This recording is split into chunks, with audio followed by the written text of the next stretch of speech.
Hi అండి, hello everyone. నా evening vlogs చూసేయండి ఈరోజు నుంచి. అలా ఫేస్ వాష్ చేసుకొని నీట్గా బొట్టు పెట్టుకొని రెడీ అయి వెళ్తే మా ఆయనకు చాలా ఇష్టం అన్నమాట. సో ఈవినింగ్ అలా రెడీ అయిపోయి 6 o'clock లోపల వెళ్ళి కర్టన్స్ అన్నీ క్లోజ్ చేసేసి లైట్ ఆన్ చేసి దేవుణ్ణి ప్రే చేసి హాల్లో మాదొక చిన్న ఫోటో ఉంది, నా ఫేవరెట్ ఫోటో.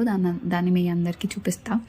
సో అక్కడ హాల్లో ఒక చిన్న ఫోటో డిస్ప్లే చేసా చూడండి, అది మా ఫోటోషూట్ ఫోటో. నేను మా ఆయనకి బర్త్డేకి గిఫ్ట్ ఇచ్చాను అన్నమాట. ఇదిగోండి మా ఆయన వచ్చేసారు. నేను ఎలా ఉన్నా అని అడుగుతున్నా, సూపర్ అని చెప్తున్నారు.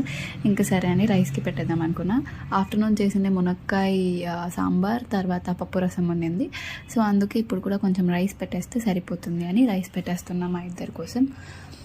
కుక్కర్ మూత మూసేసి రైస్కి పెడుతున్నా అనమాట. అలానే సాంబార్ మరియు రసాన్ని వేడికి పెట్టా. సో అవి కూడా అయిపోతాయి. ఆ లోపు కొన్ని పాత్రలు ఉంటే అవి కడిగేద్దాం అనుకున్నా. సో ఇప్పుడు వాషింగ్ వర్క్ చేసేద్దాం.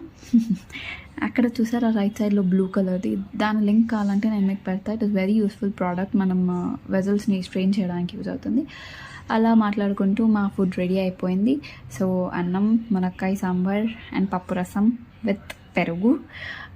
డెలిషియస్ మీల్ అండి, చాలా బాగుంది. దీని తర్వాత వాకింగ్కి వెళ్ళాం. ఆ తర్వాత మళ్ళీ మోహన్ వర్క్ స్టార్ట్ చేశారు. This was our day. Bye bye.